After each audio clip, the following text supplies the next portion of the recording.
Here we are on to round 10 Yeah. with an incredible matchup between Spider-Man 2099 and Lonis, piloted by no one that Alexey Paulot. Winner of some amount of tournaments in the last few weeks and Yeah, months, as weeks we actually. Yeah, yeah. just said. Um, really solid player. Really good streak, and it's very likely that he might continue this streak this weekend. Imagine he comes home with the Black Lotus to put on top of his What gauntlet. I was just about to say, imagine that like most people think that Lonis is unplayable in Duel Commander, Yeah. but it's completely different when a professional player starts piloting. We saw that with Leo Wold and Alexander Habert back then. And overall, some of the pro players experimenting with some exotic commander choices that most of the people would say it's not good enough. Then again, there's a lot of experience, and there's this, let's say, 4, 5, 6% that's added to the deck simply because it's a very experienced player Yeah. that used to play in a professional environment. So very sharp decision making overall. And I think this kind of format and this type of deck in this kind of format really is well suited for that kind of players. Yes. With a lot of complicated lines, maybe some 2, 3, 4 turns plans Yeah. that you have to prepare ahead of time. Some really weird interaction and some really complicated board states you have to face and prepare for. So yeah, I think this kind of deck with a lot of different avenues to victory and combo kill possibly a lot of powerful cards that you have to use well. Really suits well that kind of player that is really Yeah. aware of what this game is all about. Absolutely, absolutely. I mean, we won't see as powerful Quantum Riddler plays as he did last weekend, but still having this card, and maybe also for him in his mind, like having the relation towards the standard games that he plays with some of those cards, it's kind of cool to watch him here playing Duel Commander now after we saw him Yeah. in the setup last weekend. He just I'm loves super this excited, game. actually. Honestly, Yeah. I didn't know that he participates in the tournament. I would have not expected him to do that, but He loved this game. I think this transpires. yes, yes, yes. I think that's what we see here. So starting with a Shivan Reef on the left side and a tropical island into Wildgrove, followed by a beautiful Brainstorm. Yeah. I think it's important to precise that. Yeah, Japanese Makaja mask brainstorm. Is it Japanese? I think it is. Yeah, good boy. Very good boy.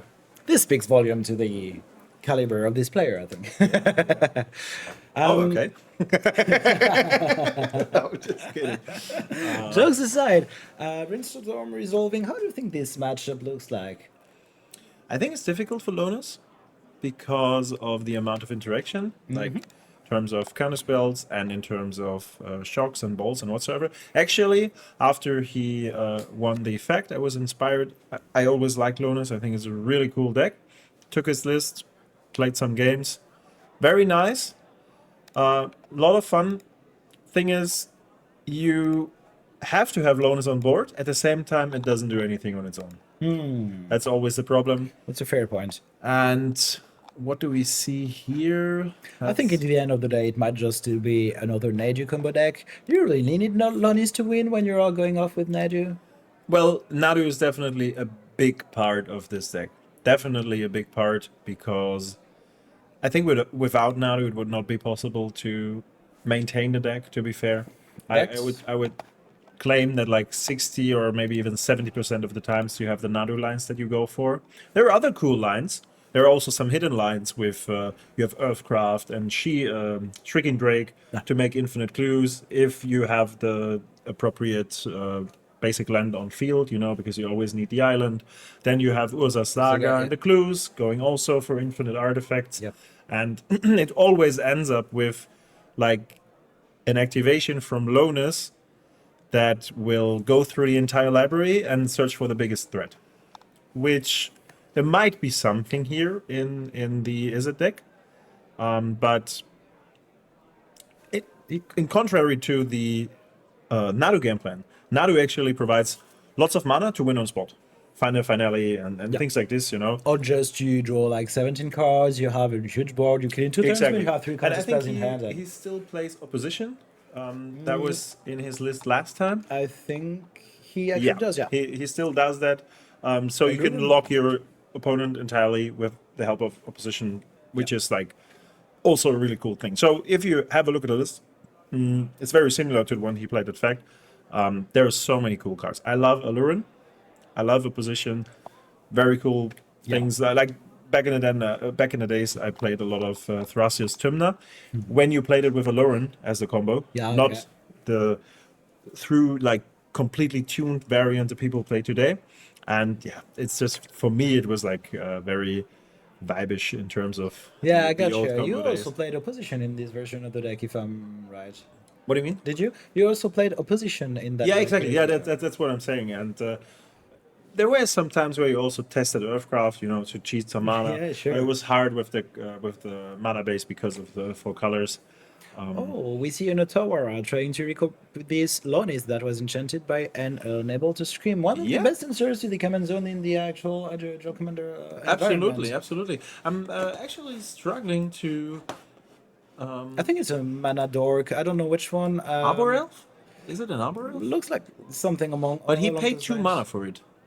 Did he? I think he paid for 2 mana for it. No. I think on turn 2 Oh he no, played he Lonis. paid 1 plus- mana for the Utopia Sprawl. That's it. Yeah, right. So we have a subtlety for Lonis. You see here, this is one of the combos: Academy, Manufacturer, and Lonis. So whenever a clue would be created, you instead create a treasure, a clue, and a food token. And we have a subtlety for the subtlety, Yeah. which is quite funny. Sadly, there's no signature from Benny Hope. on this one. No, I don't know about Yes, this one. but maybe tomorrow. So a game plan that's developing strongly for the Lonis player. No, yeah, I think you would like to see some interaction and mostly some kind of pressure from Spider-Man's side. I Yeah. think you need to develop some kind of game plan because being only reactive in that kind of situation, in that kind of matchup, I don't think will lead you anywhere. Yeah, absolutely. Here we have a second creature, the Haywire Mite, coming down, creating more clues and more foods and treasures. And in the end, And- these clues just represent a lot of cards, you know? Yeah, and you see we have a Skull Clamp here. That Oh, could yeah. actually do something, right? Maybe clamping the Haywire Mite. Right, yeah. This is, yeah, I would say pretty useless card in this matchup against Doesn't look that good, yeah. against Is it? There are like what 3 targets maybe, one of them already being taken care of, and these targets aren't the best one either. So yeah, I'm not quite sure this is a good card in the matchup. And Polo, I think Alexey, sorry, I think is quite happy with how this game is going. Right now it looks like that, yeah. I would be curious to see what he actually drew. So we see like a Cloud of the Dominus, Flame Slash, Mental Misstep, Miscalculation, and That's brutal, and Ghostfire Slice. Ghostface Slice, yes. That's a very strong Spider-Man turn, actually, because we can cast the Spider-Man, it gets haste. Could be blocked, but if you block it, there is Ghostfire Slice still waiting. Can be shot face, can be shot at any of the creatures. You definitely get rid of Lonis and the Manufacturer this turn. So you're left with a Dork and a Skull Clamp. But you can also, before Lonis would leave the battlefield, you can try to crack them with Lonis and try to find something in Try the to top do 3, something, yeah. you know? Because Which still might be okay. I mean, Yeah. the Spider-Man is actually at the moment a 3/4 thanks to the Opal Palace that was Yeah. used to cast it. Which I'm a bit surprised about because that means you can't really double removal spell this turn. I guess it's still good, but well, kind of surprised to see that Opal Palace use maybe. ooh, we have a Nadu. Oh, yeah. That's not bad. In combination with the Skull Clamp. Not bad, not bad, not Talking bad. about drawing cards.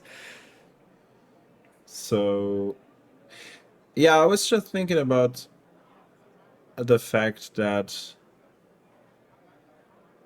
It was, I mean, the Opal Pals is a really nice fit into Spider-Man, I think. Yeah. Gives you a 3/4 double strike.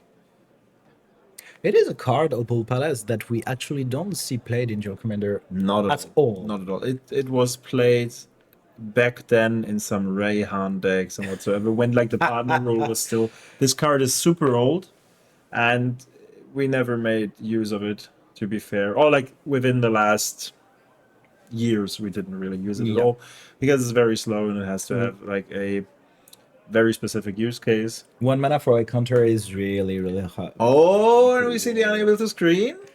It's actually a 1/3 now, Yeah. but it has no abilities. And this is a beating. I think this card is one of the best removal in the format at the moment. Yeah, and especially for if it isn't for a bounce spell, it's really hard to get rid of that. And we know for a fact that Santos doesn't have anything to deal with this at this very moment. So Yep. maybe a lot of breathing room from Alexey, who will enjoy his Nadu a little bit longer, but not that much because we know he is no longer of this world. I think he will absolutely eat that Flame Slash somewhere down the line. And we see this elf revealing a top card and drawing two. Which altered version is it? Shouldn't the elf die?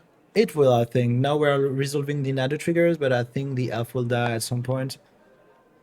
Or is it a delighted halfling? Or a... It can't be a halfling. And now it dies. Okay, no. It was just trigger on the side. Yeah, because the Nado trigger resolves first. No, it should die immediately, but you can stack the triggers however you like. Yeah, I think the Nado is definitely a thing here. And we have a judge call going on. I wonder what this card is, the Lord of the Ring in one. That's Kevin, the Gemstone Kevins. Okay, thank you. I didn't know this version. Glitter chaos or whatsoever. Yeah, if you have a look at... Let me just have my own mouse. Yeah, sure. Switch printing. We have here this one. Okay. How's it called? Glimmering Caves of Aglarond. Aglarond, yes. Whatsoever was a nice name too, I think. Yeah. Yeah, Glimmering Caves for the Gemstone Caverns is like very close to each other, right? Okay, Judge Call already over. And here we have a Flame Slash for Nadu. Finding a second land. This could have resulted in a counter spell. It would be incredible. I think results-wise, this matchup favors Lonis to some extent, thanks to the clues, thanks to what the deck is about. Yeah. And I think Spider-Man definitely, he is quote-unquote the beatdown in this situation. Absolutely. And, you know, if you think about the fact that now we are in a position at which Alexey was actually not greedy with the clue tokens, cracking them to gamble on an activation. Yeah. If you bring down Lonis later on, you are facing at some point you're facing a dangerous situation at which, like, you know, when you have 5 clues, it's worth to crack them. It becomes dangerous. Yeah, exactly. So at the same time, you don't always want to waste your removals on a low threat like Lonis, because it doesn't really impact the board. It's still a gamble. You have no information on that. Unless you can manipulate the top 3 cards, maybe with a Brainstorm, which was cast in turn 1. So that's gone. Maybe there's a Brain Search, but I would not expect it. I think it might be a bit slow in this kind of deck. Yeah, that's my thought too. I think it is there. It is there. Okay. Yeah. So we see a Lotus, a second one, and due to all the Nadu and you see he has 5 cards in hand. It's crazy. Yeah, I'm facing his opponent's 3 with this Cloud of the Dominus. That doesn't do anything, so actually more like 2 cards in hand at the moment. So there's a memory lapse. Okay. I think it is okay, but I don't think it leads you really anywhere because you still have a shit ton of cards in Alexey's hand, and you have also all these clues that, thanks for the fish, as we say, because now you can cast this Lonis again and for 2 mana, so I think, and you can still equip the Skull Clump if you want. Yeah. That's the magic here. Playing the Fintron Elf, getting back the clue. And it seems there's not much reactive magic left. Still having the food tokens definitely helps. Once Spider-Man Starting attacking you. Yeah, and Starts attacking. I mean it is attacking, but it's a 1/3 vanilla, you know. But maybe your opponent gets rid of the unable to scream at some point, and this additional 6 life, of course, in trade for 4 mana, comes in handy. Might be the case. You see a only hit in Santos' hand. I think it is fine to get rid of this Lonis, but once again, you're trading 1 for 1 against an opponent that every cards more or less make them draw 1 or 2 cards. So you're not really winning, I think, this attrition war. Yeah, I rather think you could also. Attempt to attack, block, one No, you damage. could. I think you could. If Delirium is active, you could actually roast your own commander. I don't think that it is because I think this was the correct line. I think what is happening here is like, please block with your Lonis, and then I only hit for 2 my 1/3, it dies, and I can play my Spider-Man again. That might be the case, yeah. Because once Delirium is active, you get rid of Spider-Man, and you recast it with the Opal Palace for 5, which Lonis might be able to interact with, but it's not necessarily the case. Now we see that. Yeah. Now we see that. And then Spider-Man actually enters with 2 1/1 counters due to the Opal Palace, because it grants the counters depending on the amount of times you've cast your commander. Oh, you're right. Oh, okay, but this doesn't work. Okay, no, it was It- paid without the Yeah, Opal Palace. this without the time. Opal Palace, right away to get rid of Lonis. I think that makes sense. He Yeah, has the window to recast it and safely deploy the card. And he has to do something. He has to be He has to active do something. at some point. Next turn, Alexey untaps. This seems to be the I would have said Eldritch Evolution, but doesn't match the mana no, involved. isn't it? It's not a Call of Calling. We don't how's have it called? I don't. I apologize. I don't know these Nature's artwords. Rhythm. Nature's maybe? Rhythm. It's Nature's Rhythm. Yes. So the new quote unquote the finale of the Finale. investigation. Yeah. And I mean, Into- actually or plays into that over Finale. Yeah, Wizard is probably one of the best cards in the deck. I think it is thanks to the harmonized cost. You don't really need the trample, the AC thing, the Yeah. AC thingy. I think you are quite happy to Yeah. have the ability to recast this spell. You know, the interesting part is that How big is the that? token is very big. Yeah, The token is very Actually. big. Maybe he finds a way. Lonis costs 7. 6 mana. He could find a way. Oh no, Harmonize does not say you cannot tap creatures for colored mana, right? It's only the power. Yeah. I think it is by That's a bit unfortunate because otherwise no, it would have no. been the sequence. Didn't to... he have- Oh, there's the Finton Elf. Maybe Yeah. that's it. Wait. If he has a 4th, but it's a snow-covered island. That's It is no cover. Okay, I that's was the problem. I had Because it on otherwise he purpose. could tap the construct Yeah, and harmonize again, or any other creature for a Shrieking Drake, for example. yeah. And go for infinite clues if that's desirable, or like there are many more combo lines to go for. I think this Here we works go. too. Here we go for the Shrieking Drake. That's Yep, very you're nice. forming. So now you will have basically an arbitrary large amount of clues onto the Yes, battlefield. yes. I think Lonis was just cast, so no ability to use it right now, but you still have a shit ton of resources. And yeah, deal with it now. I mean, it's not yet won. No, but I think it's as close as we got in this Yeah. match yet. Yeah. The Skull Clamp still can produce mana, and the very last clue token can also produce mana, so you could also think about cracking another clue. So And now I Yeah. think Alexey will demonstrate the loop and create an arbitrary large amount of clue token. yeah, we have to keep in mind that Lonis has Summoning Sickness. Yep. Absolutely. You could also. No, you cannot. But actually, Alex, Oh, you can end the loop with. You have to bounce back any creature, so you can end the loop with bouncing back Urza, and then you have perfectly 4 mana to recast him, and then you have Yeah, right. an insanely big construct yeah, that absolutely. no one is really getting through. Or a Tower Winder. You can also go for the Tower Winder, yeah. Nice little creature. That will actually be quite happy to go in front of the Spider-Man next turn. Yeah. Because you are still maybe fearing a combo kill from the Spider-Man side of the battlefield. Yeah, but, he from the realized- last turn play patterns, I think so clearly that the Spider-Man player didn't have that much going on. Yeah. And I mean, it's like it's very obvious that next turn Lonis will be activated. There's no response on that, and then he can search for Fury, get rid of the Spider-Man, for example, and just swing in, and from that point on, there's no point on continuing it. Okay, so great first round from Alexey. From what I get, I would say that the Spider-Man deck kind of has a blue-red Provost vibe, as a lot of decks had recently Duel Commander, maybe with the stronger Command Zone, but still the play patterns remind me strongly of decks like maybe Balmor to some extent, or Yeah. Adelise. That I think is it as a color combination has a very interesting history in Duel Commander after all. Yeah, If Jorian, you think about 30 life, do you remember? yeah, that's a different kind of is it? Yeah, Okay. but the card was beautiful. You might know that like in Germany, like we had one player in our community who brought this Ludovic Crown deck into the format. Absolutely, yeah. He was super eager back then. Izzet was his favorite color combination, and he was tuning the deck.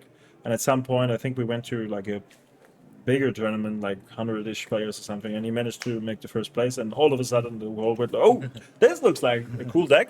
And the Czech guys picked it up, and then whatsoever. And then later on, like there was Balmer, and in parallel in France, I think there was Adelise. Adelise, it was, Yeah, right? Adelise, yeah. It was really popular, and it was.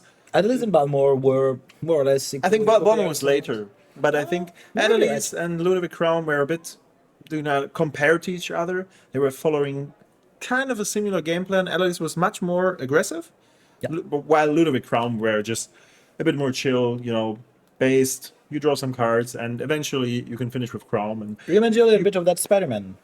And yeah, I mean, I would say this has a mix of both decks actually, right? Yeah. Balmo was like this spellslinger type. You have to have some board. Yeah. It's not necessarily here. It's not necessary here. But for Balmo, you want to have the maximum the maximum value out of its trigger. Yep. And while being a 1/3, I think it's obvious why the card is not too powerful. To be fair, maybe we can show the card in between so people know what we're talking about. I actually think that this Spider-Man has something really strong going for it. Is that contrary to Adelise or Balmor or even the Warhammer one? I don't remember its name. Gerson. Yeah, Gerson. Gerson was talking about Izzet decks, right? Yeah. So many Izzet legends. And I think that, contrary to all of this deck, Spider-Man has the ability to just be a good Izzet deck without needing something else than spells. You don't really need to have a huge board to be effective. That's true. And regarding all the other Provinces deck, their Very weakness were that you needed some kind of critical mass of either spells and creatures. Yeah. And if you drew too many of one or the other, you will end up dying more often than not. Yeah, This Spider-Man deck seems more resilient in that aspect. I mean, Gerson, if I think about it, is probably the evolution of Adeline, or like Red Deck Wins. It was a really powerful deck for some months. I don't know. It was played more. I think and he more has his often. lovers still. Absolutely. But it's not as good as it used to be. Yeah. It's just too slow. I mean, 3-drops are way too impactful these days. I remember back then people debated whether or not this card will be banned right away. Because obviously, hey, you turn your lava dart into a lightning bolt. That's I crazy. took my fair share of pyrokinesis against this deck, and Oh, there was this. How was it called? Tectonic haze, or there was this one red. And the you deal- festivities? And exactly, that's the one I'm talking about. 1 damage to opponent and the creatures they control, right? And the festivities, exactly. Crazy card. Here we go. Yeah. Even the planeswalkers, like. Really this and just was having absurd. like a This was one-sided absurd. board wipe for the planeswalkers, and I'm bolting my opponent. What else do you want? Crazy synergy. Really cool. Summon, George Clooney at that point. Yeah, that's right. Coming back to the game, we have Spells Guide. And we are seeing these glittering caverns of whatever Actually enter the game. being useful. Right. Yeah. In exchange for the Sylvan Tutor that has no Scott Fisher signature on it, but we can get to that later. You want to flex or with yours? No. I was just about to say maybe he needs to, some work needs to be done. but maybe he's not a signature Either way, enjoyer. I think this Spell's Guide is quite good in this matchup. I think it's a very powerful 2-drop. And I assume this Haywire Might was just drawn by Alexey, otherwise I really could see this card being pitched to the Gemstone Caverns, right? Yeah. Fire Eyes is kind of nice, but I don't think it really resolved the biggest problem at hand right now, which is the Spell's Guide.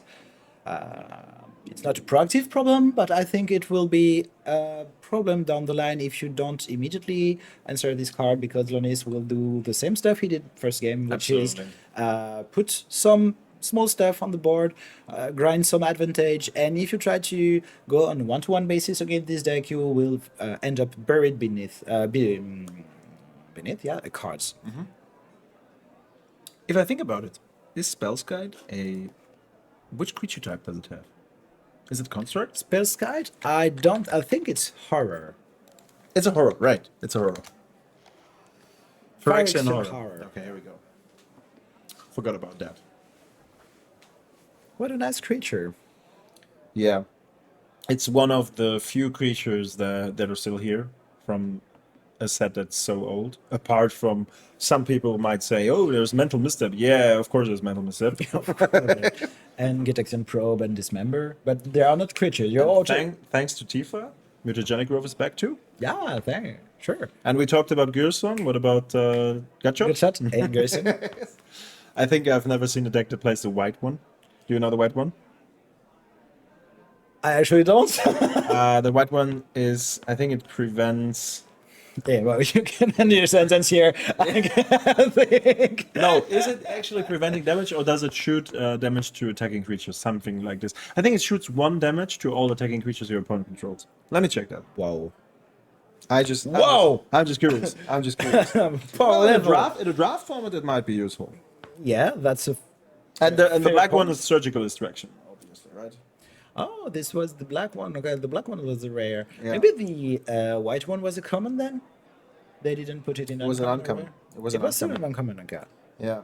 Can I put Phyrexian mana into Scryfall? There's more than one of each, yes, but there is only one of them which costs. No, that's they're not true. 2 of them which cost 1. Yeah. Apostle's Blessing. Apostle's Blessing, yep, But it's a good one. But it's Simsy too. We're searching for Simsy 1. And Marrow Shards. I don't find the Marrow Shards. But yeah, Apostle's Blessing was actually the good one. Yep. That was a good white one, but it costs 1 mana. It's not- Marrow Shards. That's the one. You are Marrow right, Shards. absolutely It's 1 right. damage to each attacking creature, right? How can I know? Because the artwork is actually awesome. Let's be honest. Yeah, that's actually. I think I had that one in Japanese at some point, and then I figured it's completely useless, so why would I keep it? It was a sideboard card, no jokes, back then, when Edgar was played. Okay, fair enough. Because you have all the vampires attacking Yeah, sure. that come in for free, and then you cast this thing, and all of a sudden you get rid of the vampires. I think that was the reason, but I'm not entirely sure. Regarding the game that we have on our hands, Yeah. this first guide has finally been answered, but we still see this Unable to Scream, pinning this Spider-Man and making it like more or less useless. Perfectly useless, to be fair. And this raccoon, which name is... Keen-eyed Curator. Thank you. That's a nasty one. Should I tell you about the first time I encountered this guy? Blue Barrel was just out, and we played the Masters in Prague. And I was facing some Slimefoot, I think it was. And I didn't read the last line. Oh, as jeez. it happens most of the time. Because there's so much text on the card. Yeah. So there was a text tab, and I was like, okay, I'll block that here. And it's like, okay, well, you still dead. And I was like, why? Yeah, well, because it has trample. And I was like, okay, cool, thank you. It's like... That's not flavor text. No, it's not flavor text, but it's like the very last line, and it already has quite some text. Oh, I think this one actually has flavor text. And the other one has flavor text too. So You might it's actually be right. not that much text, but you're reading like, oh, it gets +4/+4, and it's crazy. Not bad, right? Yeah, this one has. It has flavor text, yeah. But yeah, this is an awesome upgrade. And it's to also Scavenger, not the but I last think- lane. I was just lazy doing it. I was like, okay, 4/4, yeah, that's nice. But I over-trampled. Nice upgrade to Scavenging Ooze, I think. Definitely. And in the beginning, people were kind of skeptical whether or not it would make the cut because of the double pip. Yep. These days, people just say, okay, we have to afford to play the double pip because this one is just a threat on its own. And Scavenging Ooze anyway taxes your green mana a lot and is less useful in a lot of situations because you can only activate it Exactly. twice or thrice a turn. And in many situations, like the life gain doesn't really matter because you have to hit the creature card in order to gain the life. And face value, when you're trying to beat down or be in the defensive position against an aggressive deck, the 3-3-4-2 is actually far better than the 2-2-4-2 that sometimes gain you a life and is 3-3 like 2 turns down the line. So board state that is at the moment still favoring strongly a Alexey, but we see a stock up that just has been resolved by Santos. Talking about good uncommons, this one seems quite real to me. Yeah, I was just about to say Spider-Man is yet again unable to scream. Here we have it again. Yeah. I think it's one of the few answers that he actually has in the Yeah, in the 99. blue green. I don't see that much cards being. No. Able You have some to- fight spells. You have the Ritual Battle. Yep, That's sure. fine. That's nice. And apart from that, Oko is yeah, sort of you an have answer. Oko. You have Oko. That's true. But that's pretty much it. Or it seems. opposition actually. Yeah, might be. opposition is very clunky. But yeah, it's a Still it's a can I way work to- not to die, but it will won't Right. prevent him from Right. doing its thing at the end of the turn. Very true. This is some prison creature. We have concierge. He plays the concierge Oh, yeah. also. Yeah. The real reason to play this deck is Tamio because it's one of the most one of the coolest things out there, and you have a clue producing commander, and there you have like a Clue theme deck. clue featuring thing. Very easy to flipper actually in this deck. Some people in the chat said that Alexey did not correctly shuffle. I don't really see why. He has some face-up cards. I don't know. Maybe there are 2 judges at the table, guys. So I think if there really was a problem, I think it looks like this would be. I get their point. I mean, I'm not sure if it's really the case, but we will see. yeah. Anyway, so board state, we're just beating down with knuckleheads, and we talked about this raccoon being a 7/7 trample. Happened real fast this game, and this is a real threat because against a blue deck, we either burn it when it's 3/3 or bounce it when it's 7/7, but it will be pretty hard to get rid of it. I'm just curious to see. The fourth type is the spell guide. Okay, I see. And so it's creature, sorcery, instant. Here we are. Yeah. Artifact. Artifact is the fourth one. Yeah, I was just about to say regarding the activation. These days, since there are so many effects around Delirium due to FOMO, especially in red colors, FOMO DRC. and black colors also, DRC, there is a Detective's Phoenix, which is also some kind of Delirium, you know. Yeah. It more cares about the mana value, but still. And then you have all the Goyfs. They also want to have Sure. many Sort types. of delirium. Exactly.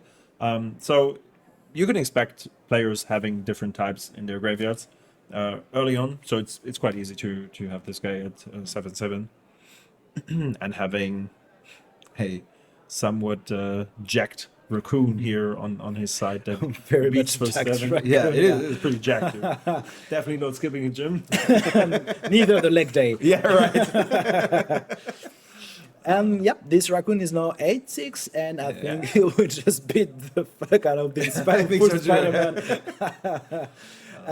Spider-Man still got rid of a creature in Alexey's side. The Hewermite in this situation made Alexey win 2 life, but I think you gotta trash block this raccoon. You still will take 5/6 this turn with the trample. Yeah. And the point with Lonis getting Yeah. frisky.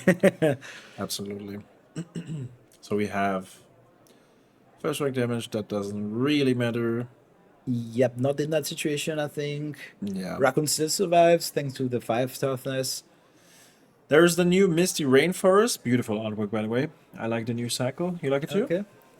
Didn't. It's a special guest one. Okay, Yeah. no, I didn't see them. Oh, that's awesome. Shot. Sure, sure. Where is it? No, it's other browser. Yep, Here this we one. go. Yep. Mr. Rainforest. Always a fan of new artworks. This one. Okay, Awesome. I must admit they are absolutely beautiful. Looks Yeah. really good. In general, I really am in love with all the blue-green lands. I think they are often always the best, the looking ones in the cycles. But because I'm a forest type of guy, Yeah, I will fair. more or less live actually in the forest. So I mean, it's an Adam Packett artwork. You know, he's famous for drawing, or he has drawn one of the most iconic cards in Magic overall. So, His name rings a bell, but I won't be able to tell you a card by head that he drew. for example, the Fast Land Cycle, the original one from Kaladesh. I think it's all from. I'm not entirely sure if it's all from Adam like Packet. Concealed Courtyard. I think it's not all from Adam Packet, but some of them. If you go for the no, not the, yeah, but Yeah. if you go like for a Spire Bluff, the Spire Bluff kennel, I think he did. If I'm not mistaken, original one. Yep. Yeah, for example, Actually. yeah. If you click on the. Oh the yeah, artist, I you- know where I've seen this guy on He did lots of landscapes. Actually. Ravnica basic lands. I don't know if it's Ravnica V1 or 2, but he did some basic lands, Yeah, and they yeah. are gorgeous. Really, really nice. Yeah, he does some great job. This is a brain surge, I think, Yeah. that Santos is trying to resolve and actually manages to do. So, but still no real answer for this humongous raccoon. Ponder, yeah, please. Desperately searching for something, and Yeah, body language also is Is a kind thing. of bringing to- Is a thing, is a thing. definitely. Yeah. We have a full crop of the picture on our right, and yeah, we see the players. Alexey is kind of Alexey chill, really you know, relaxed, he you know, like, doesn't okay. really care. Yeah, you have this little pet on my table, you know. Having a good time. Meanwhile, yeah. Okay, that's a job. GG. Didn't find anything. It's like, okay, yeah, well, so that's an 8-2 for Alexey, yes, for both players actually. No, sorry. Yeah, right. for both players. Actually. both yeah, players, yeah, actually. true. So, nonetheless, day 2 for both. Yep. We might see either of them tomorrow on day 2. So quite Solid- an interesting matchup, I have to say. Yeah, and, Was definitely the right decision to choose Lonis. and solid decks overall. I Yeah, mean, neither of them are bad decks, I would say. No. And just I think the way that Spider-Man intends of winning their game, I think doesn't really match what Lonis is bringing to the table. Yeah, I'm quite impressed to see a Simic good stuff deck with some combo features. You know, that's basically what it is. A little bit of everything, Yeah. so to say. You know, but What I find most impressive is Alexey's deck list, and yeah, obviously play patterns. He is a really good player, but a lot of people have tried Lonis and brought it in many different directions. You know, some of them more or less leaning towards an artifact-based plan, some more leaning towards a combo deck, some more towards an aggressive, mid-range-ish, good stuffy deck. But I think his version looks quote unquote perfect to me. Don't see- it is absolutely. As I said in the beginning, I tried it out and it's tuned to perfection. In my opinion, there was not a single slot I was questioning. It just came together very well. You know, as I said, everything like the best parts of all the different cards that you could put in the deck. Actually, I know the cards serve multiple purposes. Exactly. Yeah. Except maybe Shrieking Drakes or some really specific pieces like that, but more or less. Well, that's part of the combo package, and sure. you have to accept the quality for that. But even then, sometimes you can sneak some, as we saw in the last game, and I think that was what the Snapcaster, the Spider-Man player actually saw. For some reason, I took it as a Snapcaster. But you know, like having the potential to Shrieking end Drake, the cycle. your own Trinket Mage, Exactly, or exactly. Endurance, that kind Yeah, of stuff, yeah. might be relevant. later on having like another ETB trigger to find maybe a Shuko or anything else. You know, there are lots of other options for that. So yeah, interesting to see that. Definitely a pretty cool deck. You can bounce Endurance. Doesn't make a lot of sense to bounce a Tower Grinder. But you can Spellseeker. also reset a Nadu with that, for example. Spellseeker, Brazen Burrower, to some extent, might be useful in some true. corner cases. Definitely Urza here. Quantum Riddler maybe even, but you have to have a lot of mana. I saw that creature even. Gene Pollinator, right? Oh, nice. Yeah, new addition to the deck. Really cool. Robot insect. Sadly, there's no Gris in the command zone. Could be a thing. Right. Anyway, I think we will end the VOD here. Yes. And see you next round in a few seconds. All right, bye-bye.